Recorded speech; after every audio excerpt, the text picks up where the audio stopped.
오늘은 무릎 위에 쏟아지는 은혜라는 제목으로 하나님 말씀을 전하겠습니다. 먼저 우리 2026년 새해 첫 번째 금요기도에 나오신 여러분들 모두 환영하고 축복합니다. 여러분 좌우 옆 사람이 이렇게 한번 위로 격려했으면 좋겠습니다. 대단하십니다.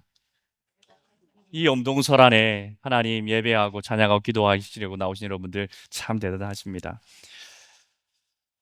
새해가 되면 우리는 모두 새로운 시작을 꿈을 꿉니다. 그래서 작년에 이루지 못했던 것들, 작년에 실패했던 것들은 뒤로 하고 올해는 뭔가 새로운 일, 새로운 변화가 있을 것을 기대를 하죠. 그래서 새해가 되면 새로운 결심도 하고 새로운 계획도 세우기도 합니다. 여러분들 올해 어떤 계획들 세우셨나요? 헬스장에 점점 새로운 얼굴들이 한 사람씩 한 사람씩 늘어가고 있습니다. 이러다가 또 한 2, 3개월 지나면 또 사라지긴 하더라고요. 새해가 되면 이렇게 새로운 소망 가운데 출발하는데요. 근데 새해가 되었는데도 여전히 우리를 붙들고 있는 것들이 있습니다. 마치 쇠사슬처럼 우리를 얽어매고 있는 것들이 있는데요. 어떤 분들은 과거의 상처라는 사슬에 매여 있기도 하고, 어떤 분들은 원방의 사슬에 매여 있기도 하고, 또 어떤 분들은 과거의 실패의 사슬에 매여 있기도 합니다. 그런데 이 쇠사슬에 대해서 말하자면 오늘 우리가 읽었던 이 요셉만큼 쇠사슬에 얽히고 설킨 사람이 또 있을까 싶습니다. 요셉은요, 17살에 형들로부터 배신을 당합니다. 그래서 은 20에 또 애굽의 노예로 팔려가고요. 또 그곳에서 잘해서 어떻게 좀 이렇게 헤어나올까 싶었는데 또 억울한 누명을 쓰고 13년 동안이나 억울하게 감옥살이를 했던 사람이 바로 요셉입니다. 학대와 배신, 억울함, 상처, 이 모든 사슬들이 그의 삶을 칭칭 감고 있었습니다. 그런데 오늘 우리가 읽은 창세기 50장 보니까 놀라운 장면이 나오죠. 아버지 야곱을 장사하고 난 이후에 다시 애굽으로 돌아왔습니다. 그때 형들이 요셉을 찾아옵니다. 그런데 형들이 바들바들 떨고 있습니다. 야, 이제 아버지가 안 계시니까 요셉이 우리에게 복수하면 어떡하지? 라는 그런 생각에 아주 그들 마음은 두려움이 가득합니다. 만약 여러분이 요셉이라면 어떻게 하겠습니까? 이 형들 가만두시겠습니까? 17살에 나를 구덩이에 던져 넣었던 그 버림받은 기억, 노예 시장에 팔려갔던 그 수치스러운 그 기억들, 또 감옥에서 썩어야만 했던 그 억울한 세월들, 그 모든 일의 시작이 바로 이 형들이잖아요. 근데 요셉은요, 이 형들을 용서합니다. 복수하지 않습니다. 요셉은 어떻게 이렇게 잊지 못할 깊은 상처를 받았음에도 불구하고 그 상처로부터 자유케 되었을까요? 그를 감싸고 있던, 칭칭 감고 있던 그 쇠사슬이 어떻게 끊어졌을까요? 그래서 오늘은 요셉의 이야기를 따라가면서 우리도 눈에 보이진 않지만 우리를 얽어매고 있는 여러 가지 쇠사슬로부터 우리가 어떻게 자유할 수 있을지 함께 듣기를 원합니다. 첫 번째 내지는요, 두려움 속에 사는 사람들입니다. 14절 말씀입니다. 요셉이 아버지를 장사한 후에 자기 형제들과 호상꾼과 함께 애굽으로 돌아왔더라. 요셉과 형들이 아버지 야곱의 장례를 치르고 난 다음에 다시 애굽으로 돌아왔습니다. 그런데 15절 한번 볼까요? 요셉의 형제들이 그들의 아버지가 죽었음을 보고 말하되 요셉이 혹시 우리를 미워하여 우리가 그에게 한 모든 악을 다 갚지나 아니할까 하고 형들이 두려워합니다. 야, 아버지도 안 계신데 이제 우리를 막아줄 사람도 없고 요셉이 이제 그 힘도 있고 권력도 있는데 복수하면 어떡하지? 라고 두려워합니다.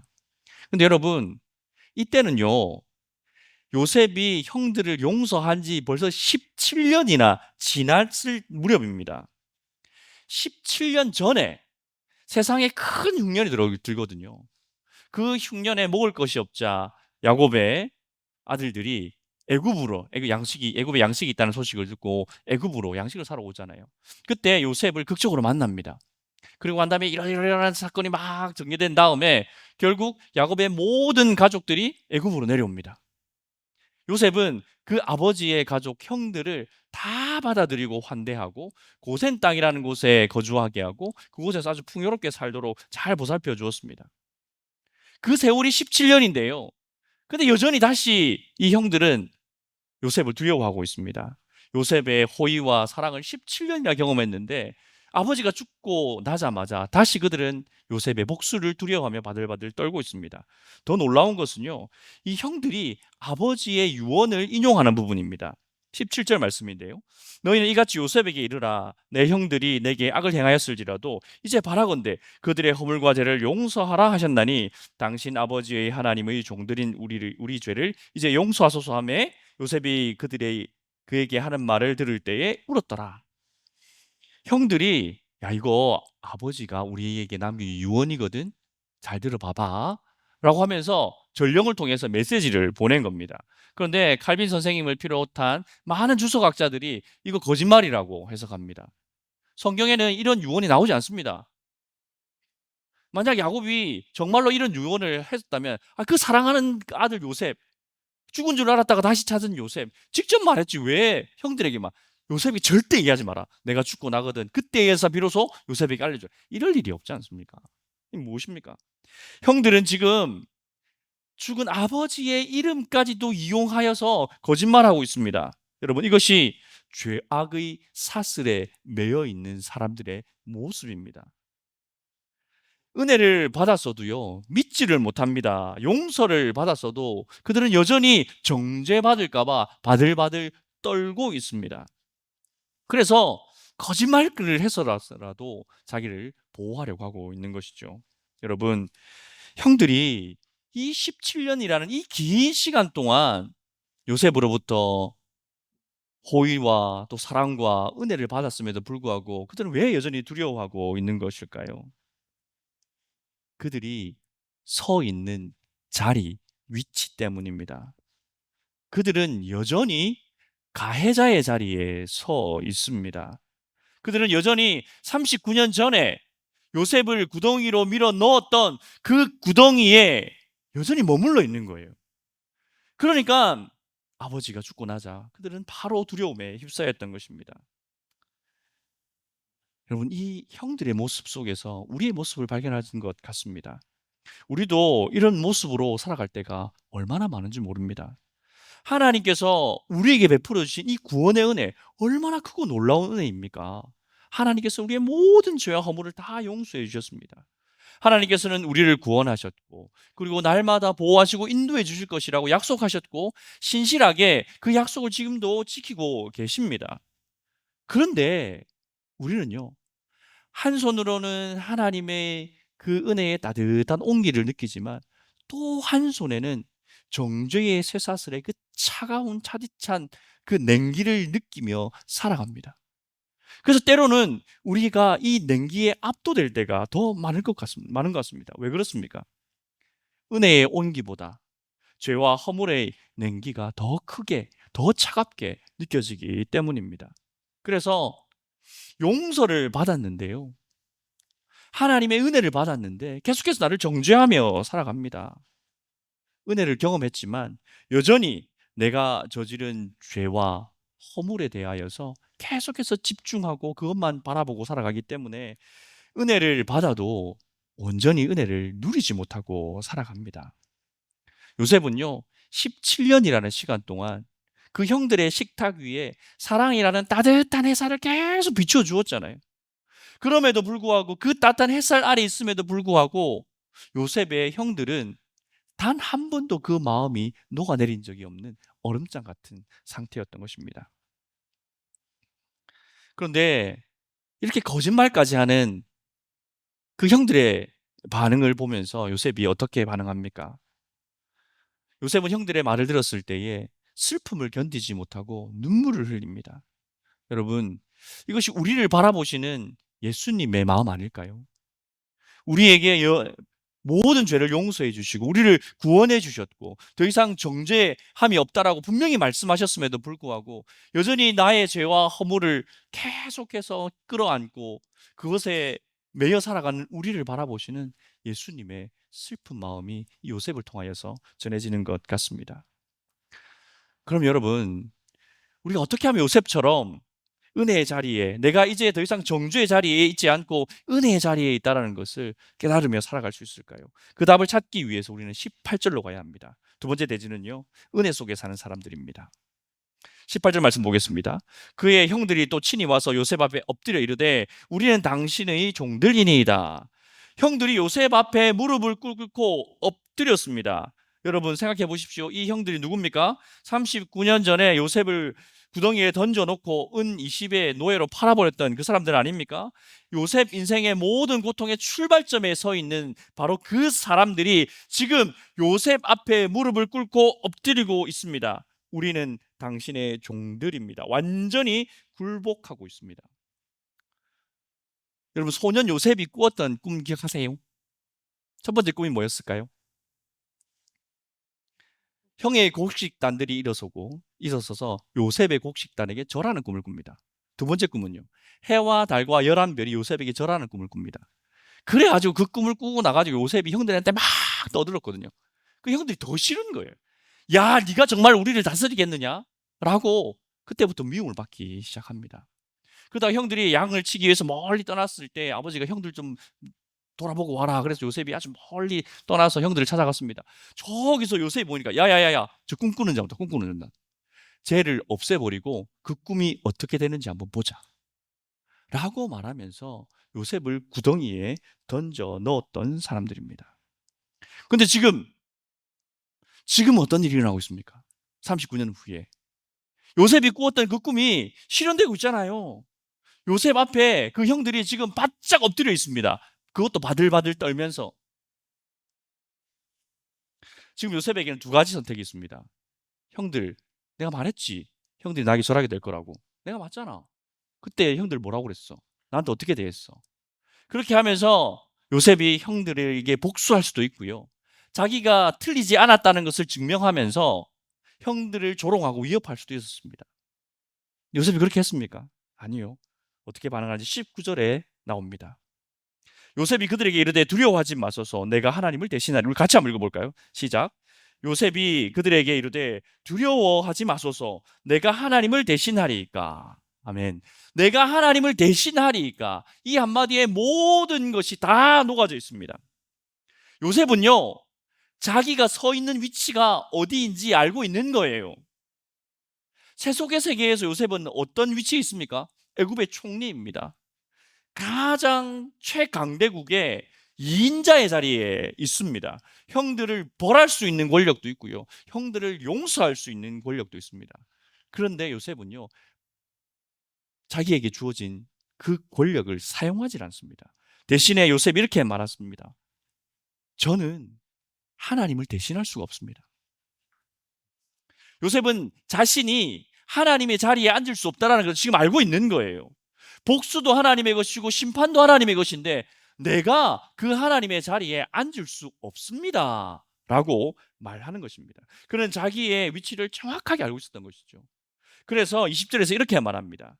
당신들은 나를 해하려 했으나 하나님은 그것을 선으로 바꾸사 오늘과 같이 많은 백성의 생명을 구원하게 하시려 하셨나니. 요셉이 과거의 그 사건들을 다 잊어버려서 그런 것이 아닙니다. 요셉은 다 기억하고 있습니다. 어떻게 그 기억을, 그 상처를, 그 아픔을, 그 억울함을 잊을 수가 있겠습니까? 근데 요셉은요, 지금 그 모든 사건을 전혀 다른 관점으로 바라보고 있습니다. 형들은 악한 의도를 가지고 했죠. 야, 네가 그래 꿈 꿨는데 네 꿈이 어떻게 되는지 한번 두나가 보자. 라는 이런 악한 의도로 했습니다. 악을 저질렀습니다. 근데 하나님은 어떻습니까? 형들의 그 악에도 불구하고 하나님은 결국 하나님의 선하신 뜻을 이루셨습니다. 하나님께서는 하나님의 계획하셨던 그 일들을 결국 성취하고 마셨습니다.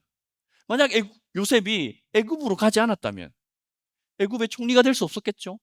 총리가 되지 못했다면 7년 기근이 오기 전에 7년 풍년이 있을 때에 양식을 곳간에 저장하지 못했을 것이고 곳간에 양식을 저장하지 못했다면 7년 대기근이 들었을 때에 수많은 사람들이 죽어 나갔을 것입니다.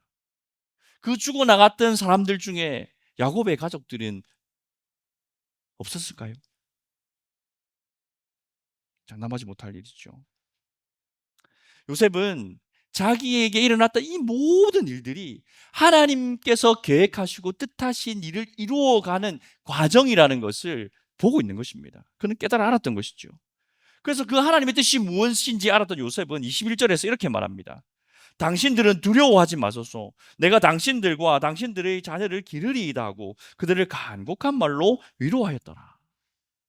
요셉은 자기가 애굽의 총리가 된 것이 왜 그런지 알고 있는 거예요. 내가 하나님 앞에 뭔가 공로를 많이 쌓아가지고 하나님의 이쁨을 받아서 총리가 된 것이 아니라 하나님의 백성들의 생명을 보존하기 위해서 하나님께서 나를 총리로 세우셨다라는 것을 요셉은 지금 깨닫고 있는 것입니다. 알고 있었어요. 그러니까 형들을 이렇게 복수할 이유가 없는 거죠. 오히려 형들을 돌봐 주겠다라고 약속합니다. 그것뿐입니까? 형들의 자손들까지 내가 책임지겠습니다 라고 요셉이 얘기하고 있습니다. 원수들의 자녀들까지 보살피겠다고 요셉이 지금 말하고 있는 겁니다. 원수라고 표현했지만 원수가 아닌 것이죠. 그냥 하나님의 자녀이고 하나님의 뜻을 이루어갈 사람들이기에 요셉은 그들을 책임지겠습니다. 제가 그 일을 위하여서 지금 애굽의 총리가 되어 있습니다. 하나님께서 그렇게 역사하셨습니다 라고 말하고 있습니다. 여러분, 이것이 어떻게 가능합니까? 17년 전에 고륙 친척으로부터 버림받았던 사람이 13년 동안 억울하게 감옥살이를 했던 그 사람이 어떻게 이렇게 과거의 상처로부터 자유로울 수 있습니까? 여러분 한번 생각해 보십시오. 몇 년 전에 여러분에게 상처를 주었던 그 한마디도 여러분 마음속에 박혀 있죠? 때가 되면 그거 떠오르죠? 그래서 마음속에 쇠사슬로 칭칭 감겨 있는 요셉이 그런 게 없어요. 요셉은 완전히 자유함을 누리고 있습니다. 왜 그럴 수 있습니까? 그 비밀이 19절에 있는 거예요. 내가 하나님을 대신하리니까. 나는 하나님을 대신할 수 없습니다. 나는 하나님의 자리에 앉을 수 없습니다. 요셉은 자기의 자리가 어디인지를 분명하게 알고 있기 때문입니다. 그래서 요셉은 하나님의 자리에 앉는 대신에 하나님 앞에 무릎 꿇는 자리를 선택했던 것입니다. 요셉의 형들이 요셉에게 가서 무릎을 꿇었을 때 요셉은 이미 하나님 앞에 무릎 꿇고 있었습니다. 그래서 그 형들을 용서할 수 있었고 과거의 상처로부터 자유로울 수 있었고 하나님의 그 놀라우신 계획이 무엇인지 깨달아 알 수 있었던 거예요. 이것이 하나님 앞에 무릎 꿇는 자에게 주시는 하나님의 은혜입니다. 여러분, 이것이 오늘 우리가 놓치지 말아야 할 가장 핵심적인 진리입니다. 요셉이 내 자리가 어디인지 알 수 있었던 것은 그가 하나님 앞에 무릎 꿇었기 때문입니다. 하나님 앞에 무릎 꿇을 때에 자기의 자리는 정해지는 겁니다. 하나님의 자리가 아니라 내 자리는 하나님 앞에 무릎 꿇는 자리, 이것이 내 자리라는 것이 정해지게 되지요. 그러니 여러분도 하나님 앞에 무릎 꿇는 자리에 있으시기를 주님의 이름으로 축원드립니다. 그 자리가 우리 자리인 거예요. 하나님의 자리에 앉고 싶은 욕망이 솟아오를 때마다 아니야, 내가 있어야 할 자리는 하나님 앞에 무릎 꿇는 그 자리가 내 자리야. 그렇게 무릎 꿇을 때에 하나님, 내가 하나님을 대신할 수 없습니다라는 신앙 고백을 할 수 있는 것입니다. 하나님 앞에 무릎 꿇으시고 내가 하나님을 대신할 수 없다라고 고백하시는 우리 모든 성도님들 되시기를 주님의 이름으로 축원드립니다. 세 번째 대지는 무릎 위로 쏟아지는 은혜입니다. 그렇다면 요셉이 하나님 앞에 무릎을 꿇었을 때 그냥 과거의 상처로부터 자유로워지고 치유받고 그냥 행복한 사람이 되었다, 그것을 끝일까요? 아닙니다. 더 놀라운 일들이 일어나는데요. 22절 23절입니다. 요셉이 그의 아버지의 가족과 함께 애굽에 거주하며 110세를 살며 에브라임의 자손 3대를 보았으며 므낫세의 아들 마길의 아들들도 요셉의 이스라엘에서 양육되었더라. 110세를 살고 에브라임의 3대 손까지 봅니다. 더 놀라운 것은 23절 후반부에 나오는 거. 므낫세의 아들 마길의 아들들도 요셉의 스라에서 양육되었더라. 요셉의 슬하에서 양육되었더라. 그의 무릎 아래에서, 함자로 보면 무릎 아래에서 양육되었다라고 되어 있는데 히브리어는 무릎 위에서 양육되었다라고 표현되어 있습니다. 이것은 그냥 할아버지가 귀여운 손자들을 무릎 위에 올려놓고 그냥 이렇게 기뻐하는 그런 모습이 아닙니다. 당시 고대 근동에서 무릎 위에 올려놓는다는 것은 그를 나의 자녀로 입양한다는 겁니다. 법적으로 나의 자녀로 입양한다는 뜻입니다. 나의 아들들뿐만 아니라 나의 손자, 나의 증손자, 나의 고손자까지도 요셉은 자기의 무릎 위에 올려놓고 그 자녀들의 아버지가 되어서 그들을 책임지고 그들에게 유산을 물려주는 복의 통로가 되었다고 성경은 우리에게 말씀하고 있는 것입니다. 여러분, 그 요셉의 무릎이 어떤 무릎이었습니까? 구덩이로 던져질 때에 부러질 뻔한 무릎이었지 않습니까? 노예로 끌려갔을 때에 주인 앞에 무릎 꿇어야 했던 그 무릎이지 않습니까? 억울하게 감옥에 갇혀 있을 때에 그 감옥에서 꿇어야 했던 그 무릎이지 않습니까? 그러나 지금의 요셉의 그 무릎 위에는 어떤 일이 벌어지고 있습니까?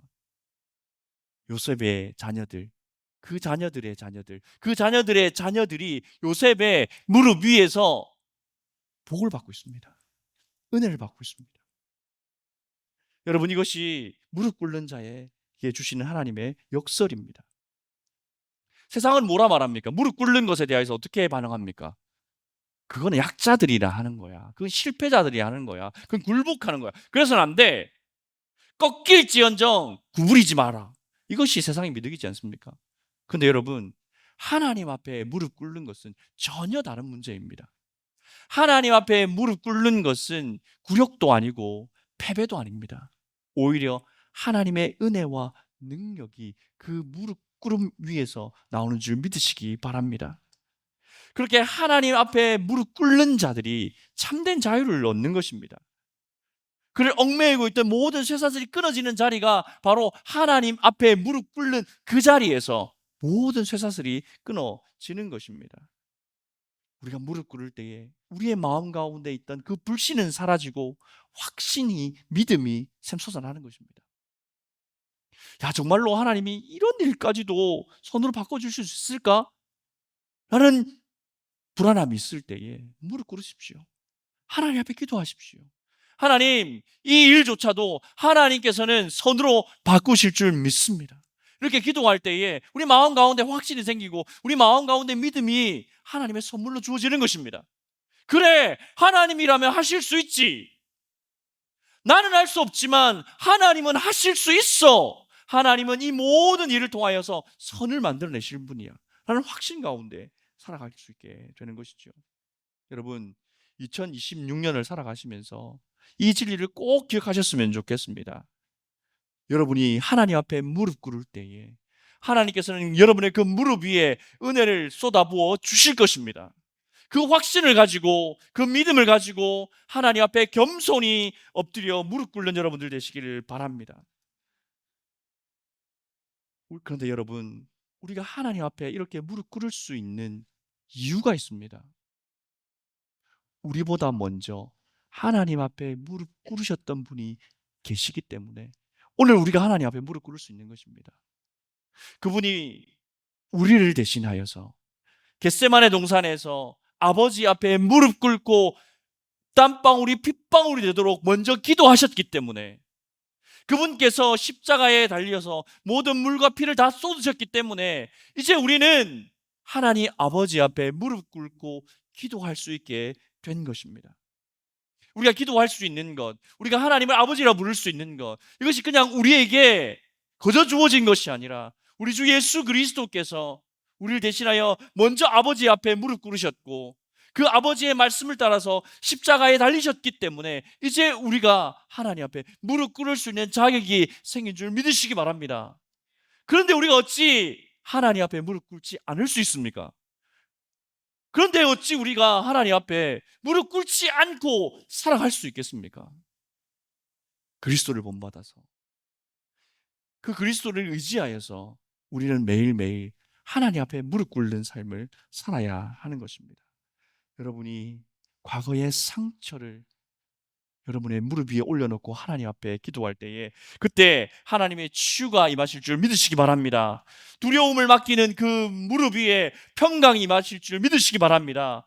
원망을 맡기는 그 무릎 위에 용서가 임하실 줄 믿으시기 바랍니다. 불안을 맡기는 그 무릎 위에 하나님의 소망이 임할 것입니다. 하나님께서는 하나님께 무릎 꿇는 자에게 은혜를 쏟아 부어주시는 분이신 줄 믿으시기 바랍니다. 그렇게 우리가 무릎 꿇을 때에 내가 어디에 서 있는지 비로소 발견할 수 있습니다. 내가 하나님의 자리에 앉아 있는지, 아니면 하나님 앞에 무릎 꿇고 있는지, 그것을 무릎 꿇는 자만이 그 자리를 깨달을 수 있게 되는 것이죠.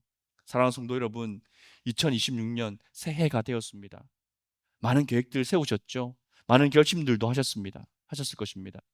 그 계획과 그 결심들 속에 이거 반드시 들어가 있어야 합니다. 하나님, 올 한 해 무릎으로 살겠습니다. 올 한 해 하나님 앞에 무릎 꿇는 삶을 살겠습니다. 이런 결단이 있으시길 바랍니다. 그러한 결단 속에서 살아갈 때에, 그리고 그 결단, 하나님 주시는 그 마음에 순종하며 살아갈 때에 하나님의 말씀이 여러분의 기도를 통하여서 뜻이 하늘에서 이루어진 것 같이 땅에서도 이루어지는 역사가 일어나게 될 것입니다. 하나님 앞에 무릎 꿇으십시오. 그러면 하나님께서 그 무릎 위에 하나님의 은혜를 쏟아부어 주실 것입니다. 2026년 새해를 시작하면서 우리 이렇게 하나님 앞에 힘차게 고백하면서 시작했으면 좋겠습니다. 저를 따라 크게 한번 고백해 볼까요? 하나님 앞에 무릎 꿇겠습니다. 하나님의 자리를 대신하지 않겠습니다. 내 무릎 위에 하나님의 말씀을 올려놓겠습니다. 고백하신 대로 사시기 바랍니다. 그래서 무릎 꿇는 자에게 그 무릎 위에 하나님께서 얼마나 놀라운 은혜를 부어주시는지를 경험하시고 간증하시고 주의 복음을 전하시는 우리 모든 성도님들 되시기를 주님의 이름으로 축원드립니다. 아멘.